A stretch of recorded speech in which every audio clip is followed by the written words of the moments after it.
Aciérie, cimenterie, scierie ou même les fonderies, mesdames, messieurs, ces entreprises participent au boom de l'immobilier chez nous en Côte d'Ivoire. Ça, nous le savons. Alors, ce que nous allons chercher à savoir, c'est est-ce que la présence remarquée de ces dites entreprises a-t-elle une influence sur le coût de leurs différents produits? Et autre chose à savoir, les différents halls d'entrée de nos différentes entreprises, sont-ils bien aménagés? Élément de réponse dans ce numéro de Habitat la Une. Bienvenue à tous et à toutes.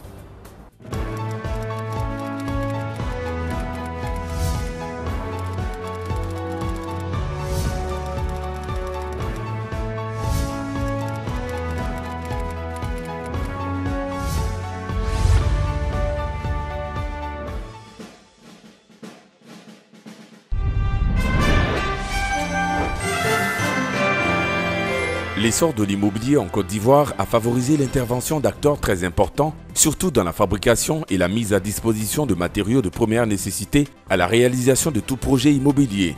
Notre reportage est allé vers certains promoteurs immobiliers qui nous ont fait remarquer la hausse des prix de ces intrants sur le marché et surtout leur attente pour voir une réduction de ces coûts au grand bonheur des Ivoiriens. Négligé par certains, le hall représente pourtant la porte d'entrée qui donne une image précise à l'endroit où nous nous trouvons.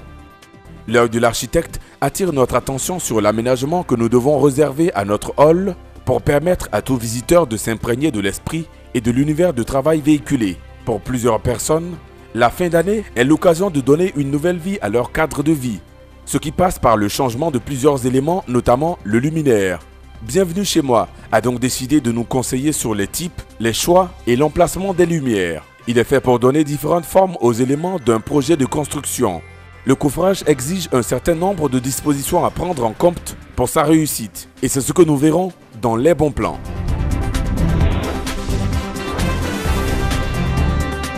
L'essor de l'immobilier chez nous en Côte d'Ivoire a favorisé une floraison d'entreprises de fabrication de matériaux. Nous parlons là d'intrants.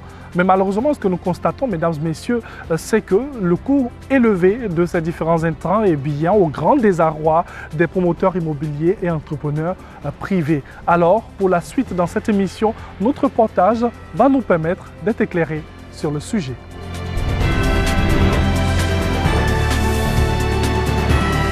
Constaté durant un certain moment que les prix des matériaux ont augmenté, comme le sable, le ciment, le gravier, le fer, tout a augmenté. Mon constat est que les matériaux de construction coûtent excessivement cher. Pour moi, la raison de ces hausses-là, c'est certainement les taxes au niveau des frontières. Ces causes, pour moi, ça dépend du fabricant. Les matières premières, comment il arrive à s'en procurer peut-être, comment il achète ses produits. Des matières premières pour fabriquer le ciment ou soit le fer, combien il arrive à avoir ces matériaux-là, les matières premières, combien il paye. C'est selon cela que ce dernier peut fixer les prix qui lui conviennent. Selon moi, ce sont des raisons vraiment suffisantes pour augmenter le prix des maisons. Parce que quand vous avez une maison et que vous investissez cher dedans, vous voulez à tout prix retirer votre argent. Et ce qui pousse certains propriétaires des maisons et certaines personnes à hausser un peu le prix pour pouvoir s'en sortir. Parce que nous n'allons quand même pas investir pour perdre. Je dis oui et je dis non en même temps. Oui parce que c'est cher, parce que celui qui construit sa maison, c'est lui qui dépense. Il trouve que c'est cher. Donc il fait les prix des loyers selon les dépenses qu'il a effectuées. Mais en même temps, je trouve que ce n'est pas normal. Parce que tout le monde n'a pas les moyens suffisants pour se louer une maison aussi très chère.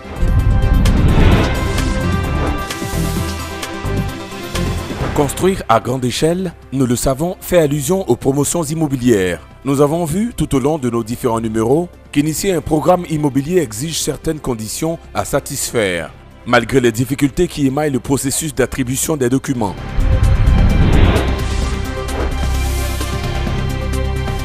Le promoteur se doit déjà de faire l'acquisition d'un terrain. Lorsque vous faites l'acquisition d'un terrain, il faut absolument que ce terrain soit titré. Donc, une fois que ce terrain, bien sûr, est acquis, en ce moment, vous avez déjà pris aussi des dispositions en parallèle avec votre architecte qui, lui, vous conçoit les plans. Les plans réalisés, vous le donnez à un cabinet de VRD, donc ce cabinet qui va vous réaliser toutes les études qui vous permettront de bien situer les axes, par exemple pour les voiries, vous permettrez de voir les différents équipements qui seront mis dans votre programme. Quand vous avez fini, vous vous rapprochez encore de l'administration pour avoir un permis de construire. Donc c'est le permis de construire qui va vraiment déclencher pour vous, bien sûr, les conditions de la mise en exécution de votre programme immobilier. Il peut arriver que l'acquisition de ce terrain fasse l'objet, par exemple, d'un conflit. Parce que ce terrain peut-être appartient à une famille et dans cette famille, plusieurs personnes ne sont pas partantes pour la vente de ce bien. Alors, si vous ne faites pas attention, c'est-à-dire dans les recherches d'informations, il faut vraiment vous assurer, et avec votre notaire, de ce que ce bien ne souffre d'aucune difficulté pour votre acquisition. Mais je pense que les difficultés ne doivent pas se poser quand on est promoteur. On a déjà une idée, si on a déjà réalisé plusieurs programmes, ce n'est véritablement pas un problème. Ça, c'est vraiment pour les premières opérations pour lesquelles on est vraiment confronté à des problèmes. Au niveau administratif, il y a un peu une petite lenteur, il faut le dire, parce que dans les délais d'acquisition, aussi bien de l'ACD, peut-être du titre foncier, aussi bien pour le permis de construire, c'est des délais qui vont entre 2 à 3 mois. Donc c'est des délais qui peuvent vous mettre en difficulté parce que le promoteur qui est en train d'exécuter un projet immobilier, bien sûr, entre-temps, va se rapprocher de sa banque pour un prêt immobilier. Et ces éléments, bien sûr, sont réclamés par la banque. Alors là, vous êtes confronté à des difficultés parce que vous devez pouvoir donner ces documents qui sont réclamés par votre banque.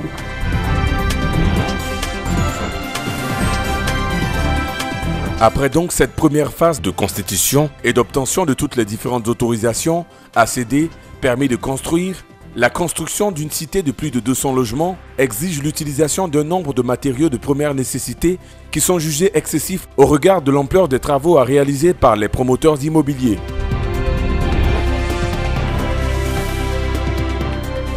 Pour les intrants, on va commencer plutôt déjà à parler du ciment. C'est l'élément vraiment de base. C'est le ciment qui vous permet aujourd'hui de pouvoir fabriquer des briques. Vous avez aussi les fers à béton parmi les intrants. Vous avez aussi le bois et les quelques difficultés qui se retrouvent pour nous promoteurs sont beaucoup plus, par exemple, moi je dirais pour l'acquisition des bois. Mais pour la plupart des temps, ce à quoi nous sommes confrontés, c'est surtout les différents coûts. Parce que les coûts évoluent au fur et à mesure. Vous êtes confronté à des augmentations de coûts. Et si dans le programme, vous avez déjà arrêté un coût de vente, c'est un peu difficile de pouvoir remonter l'information à l'acquéreur. Mais sinon, en ce qui concerne les intrants auxquels on a affaire quand on est dans un programme immobilier, c'est que ça évolue selon aussi les dispositions que vous prenez aussi bien dans l'innovation dans laquelle vous allez.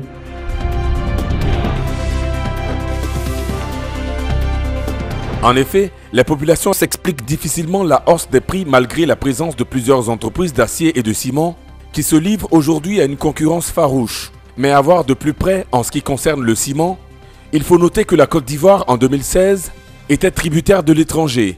Ainsi, 300 000 tonnes de ciment ont pu être importées par l'État de Côte d'Ivoire, ce qui eut pour conséquence le maintien des coûts de la tonne auprès des principales entreprises à 90 000 francs CFA la tonne. En ce qui concerne le fer, il était à cette année 40 000 francs CFA les bottes de fer, 6, 8, 10 et 12. Le bois, quant à lui, est de plus en plus remplacé par de nombreux matériaux, d'abord à cause des conséquences liées au réchauffement climatique et ensuite à cause de la fermeture de plusieurs scieries sur l'ensemble du territoire. Aujourd'hui, en 2018, c'est avec tristesse que nous observons la hausse des coûts de ces intrants sur le marché, fixant la tonne du ciment de bonne teneur entre 94 et 96 000 francs CFA.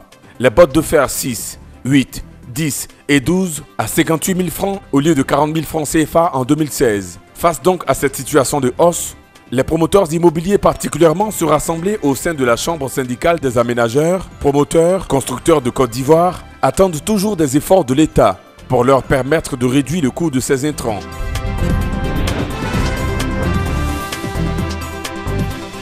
Je voudrais simplement demander à l'État de Côte d'Ivoire et surtout au ministère de la Construction de vraiment revoir un peu la base, surtout pour le logement social.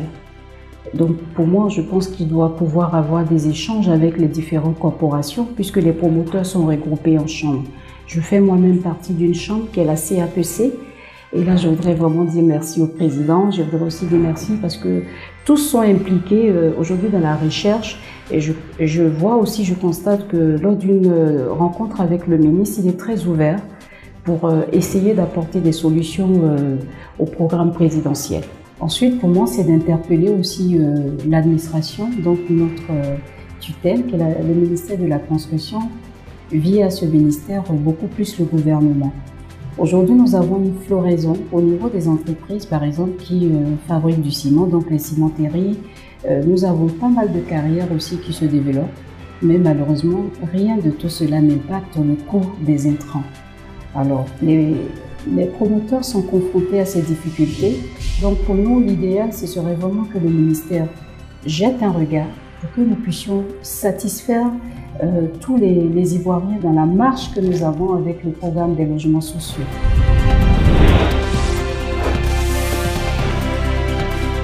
Considéré comme la porte d'entrée, le hall nous permet de connaître l'esprit et l'univers du lieu dans lequel nous nous rendons. Mesdames, Messieurs, dans l'œil de l'architecte, nous allons vous permettre de tout savoir sur un bon aménagement de cet espace. C'est parti.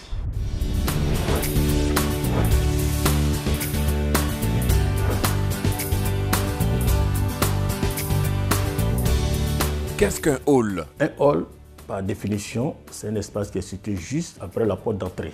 Ça peut être l'édifice public, privé, comme un domicile. Quels sont les différents types de halls? Les différents types de halls, quand on prend l'édifice public, ça peut être un ministère, ça peut être le hall d'entrée de la présidence, ça peut être le hall d'entrée d'un hôtel, ça peut être aussi le hall d'entrée d'un service privé, je dirais, d'une grande marque de véhicules. Voilà. Et aussi pour les domiciles, genre château, genre grande habitation. Voilà, on peut faire des halls d'entrée. Comment sont aménagés de manière générale nos halls, qu'on soit dans une entreprise privée, un service public?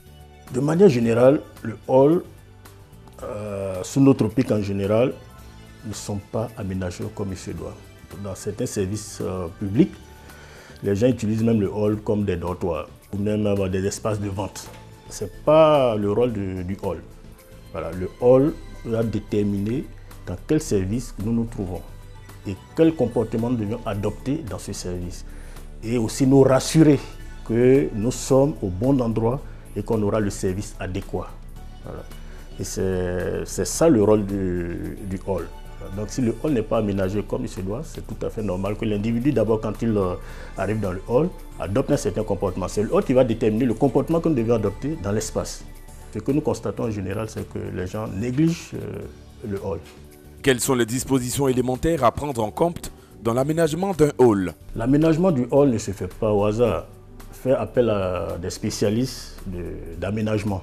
Parce que aujourd'hui, pour impacter sur le comportement d'un individu dans un service, il faut aménager l'espace comme il se doit, avec le mobilier qui va avec, la lumière qui va avec, les couleurs qui vont avec, c'est-à-dire tous les éléments qui vont déterminer l'impact qu'on aura sur l'individu, comment guider la personne, parce que c'est le premier endroit que nous découvrons avant les autres services. Si c'est un ministère, si c'est un hôtel, si c'est un particulier, on aménage le hall en fonction de ça. Quand je vais dans un ministère, il y a des éléments que je cherche à voir. C'est-à-dire, il y a un comptoir d'accueil. D'abord, qui va m'accueillir pour pouvoir m'annoncer, m'orienter dans les différents services. Donc, le comptoir d'accueil, c'est un mobilier que nous devions mettre qui va vraiment permettre à l'individu de savoir que voilà comment je dois me comporter. Il y a quelqu'un qui m'accueille, ça peut être un vigile, ça peut être une secrétaire, c'est-à-dire ça dépend de l'image que nous voulons donner. Il y a aussi les lumières que nous proposons. Et ces lumières doivent aussi annoncer déjà le sujet. Il y a des lumières jaunes, il y a les lumières blanches et il y a d'autres types de lumières. Si je vais dans un espace de travail, il y a des lumières, tout de suite, c'est la lumière blanche qu'on va mettre en priorité. Tout de suite, ça détermine le type de mission, le type de travail que je vais faire. Il y a des lumières tamisées que nous mettons. Peut-être je vais dans un restaurant et que le hall m'accueille pour annoncer déjà que bon, là, c'est un espace de détente, un espace de repos, ainsi de suite. Il y a le mobilier. Le mobilier, on peut avoir une salle d'attente, par exemple. On peut avoir aussi des éléments de décor. Il y a des tableaux que nous pouvons mettre, mais tout ça va déterminer ce que nous allons trouver, c'est-à-dire dans l'espace bien déterminé.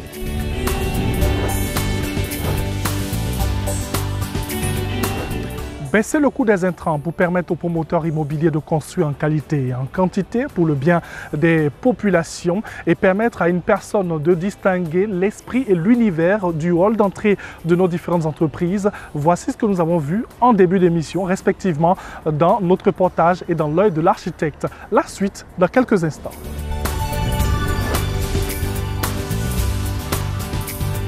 Aujourd'hui, dans Bienvenue chez moi, nous allons vous permettre d'avoir les différents types, les choix et aussi les emplacements des lumières chez nous à la maison. Découvrons.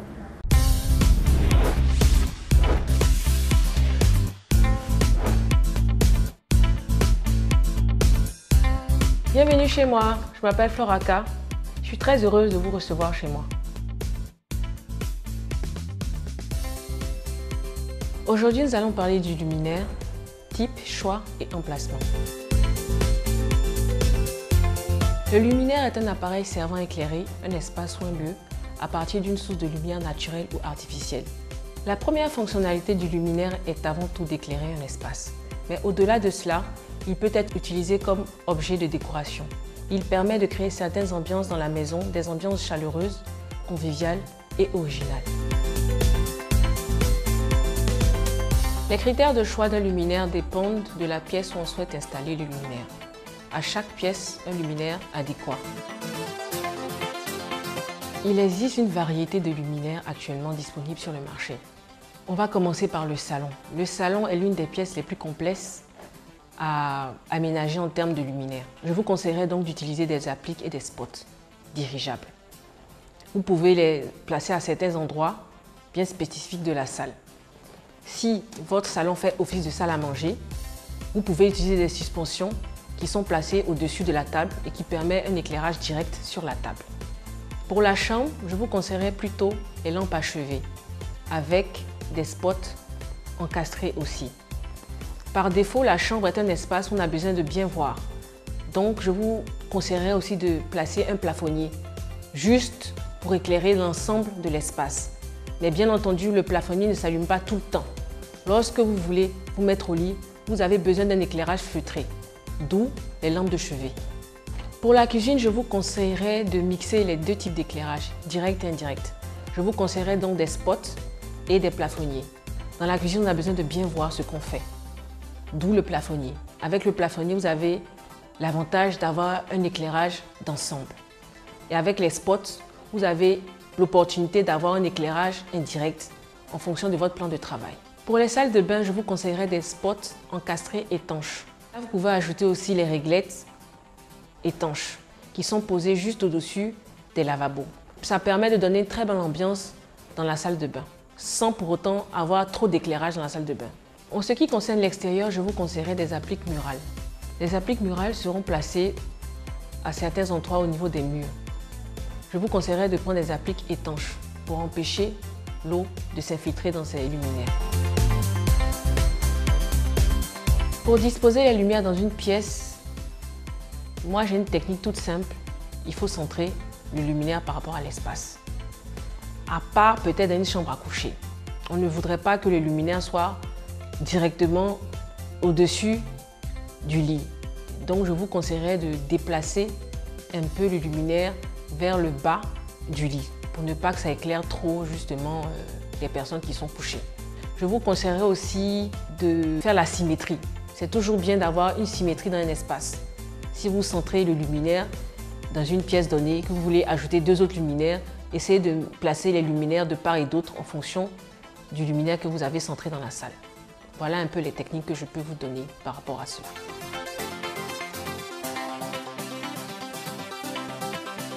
Le conseil que je peux donner, c'est de ne pas avoir peur aussi de varier les types d'éclairage dans les salles. C'est vrai qu'à la base, le salon est un espace où il y a différents types de lumière, mais variés. Vous pouvez aller à un éclairage direct comme un éclairage indirect avec le style des LED.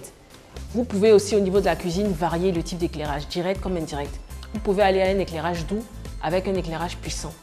Et je voudrais aussi vous conseiller de surtout faire un bon choix d'ampoule. De nos jours, les lumières incandescentes ne sont plus à la mode. Les lumières que nous utilisons aujourd'hui, ce sont les LED. Ils ont une durée de vie illimitée et ils ont une durée de vie dégressive, c'est-à-dire qu'ils ne se grillent pas automatiquement. Petit à petit, ils commencent à diminuer en intensité de lumière. Et c'est une très bonne chose, mais c'est une durée de vie illimitée, donc vous pouvez l'avoir pour beaucoup d'années. Voilà un peu tous les conseils que je peux vous donner et j'espère que tous ces conseils-là pourront vous aider sur le choix, le type de luminaire que vous voulez installer dans votre habitation. Merci.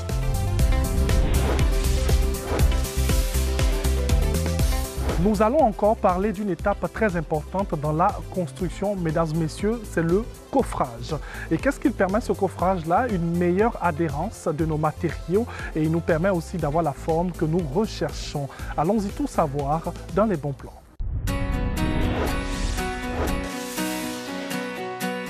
Que devons-nous entendre par coffrage? Par définition technique, le coffrage est une structure temporaire. Temporaire parce que pour sa mise en œuvre, il y a un temps d'observation, un temps d'usage. Donc une structure temporaire qui permet de recevoir le béton que l'on coule sous différentes formes. Et après coulage, bien évidemment, nous avons un temps d'observation qui représente le temps de séchage, le temps de mise en forme du béton, bien évidemment. Quels sont les différents types de coffrage? Selon les types d'ouvrages à réaliser, nous avons deux grands types de coffrage. Premièrement, nous avons les coffrages verticaux qui représentent bien évidemment dans la réalisation d'un ouvrage de bâtiment type. Les ouvrages en fondation tels que les chaînages de soubassement, les poteaux de soubassement verticaux. Et en deuxième lieu, nous avons les coffrages horizontaux. Les coffrages horizontaux qui concernent bien évidemment en grande majorité pour les planchers, donc les planchers hauts, ou pour les parois des poutres en ce qui concerne le coffrage des planchers hauts. Quels sont les matériaux qui entrent en compte dans la réalisation d'un coffrage? Alors nous allons prendre juste deux cas, d'accord? Pour les deux cas, nous prenons d'abord le bois, qui est la matière traditionnelle que nous utilisons beaucoup plus en Afrique et donc en Côte d'Ivoire. Il y a d'abord le bois lui-même, d'accord? Bien évidemment qui est débité, qui est façonné sous la forme que l'on veut avoir. Et puis pour les plaques métalliques ou bien pour les plaques aluminium, nous avons la plaque aluminium avec les supports métalliques qui vont avec pour pouvoir le stabiliser. Quels sont les éléments à considérer pour réussir son coffrage? À la base déjà, il faut un plan de réalisation, donc on appelle un plan d'exécution. Il est produit par un bureau d'études généralement agréé par l'État. Il définit dans les moindres détails les principes à suivre. Prenons un exemple banal. Il s'agit de coffrage, donc il s'agit soit de poteaux, il s'agit soit de planchers. Dans ce plan d'exécution, vous trouverez les sections des poteaux à utiliser en coffrage. Vous trouverez les sections de bois à utiliser pour le plancher haut. Donc c'est ce principe-là que le menuisier généralement doit suivre afin d'obtenir au bout du projet l'ouvrage que désire le maître d'ouvrage. Pourquoi et à quelle période est-il conseillé de décoffrer son ouvrage? Prenons d'abord un poteau ordinaire. Alors le poteau par définition c'est un ouvrage vertical qui permet bien évidemment de stabiliser et de raidir un mur qui est réalisé. Alors pour un poteau, selon sa section, le temps minimal en termes de décoffrage, c'est de 2 à 3 jours. Pourquoi de 2 à 3 jours? Le béton, quand il est réalisé ou quand il est coulé dans le moule, il y a ce qu'on appelle la prise. Il y a ce qu'on appelle le temps de stabilisation de l'ouvrage qui est réalisé, donc du poteau. Si vous décoffrez le poteau que vous coulez aujourd'hui, par exemple le lendemain matin, il n'aura pas eu le temps de faire prise. Il y a ensuite les escaliers. Alors pour les escaliers, nous avons d'abord le plateau de l'escalier qui représente la surface, disons la base de l'escalier. Et puis nous avons les contre-marches. Vous coulez un escalier aujourd'hui, les contre-marches peuvent être découvertes dès le lendemain. Mais par contre, le plateau, qui est donc le support de l'escalier, il faut observer 28 jours. Pendant ces 28 jours, le béton a le temps de faire sa prise. Le béton a le temps de s'adhérer et de former un seul élément avec les aciers qui composent en fait ce que l'on appelle le béton armé. Et puis pour un ouvrage plus consolidé, plus important, nous avons les planchers. Les planchers hauts que l'on appelle généralement les dalles. Pour une dalle, vous avez également 28 jours ou une moyenne de 1 mois, selon bien évidemment la surface de dalle qui est mise en œuvre.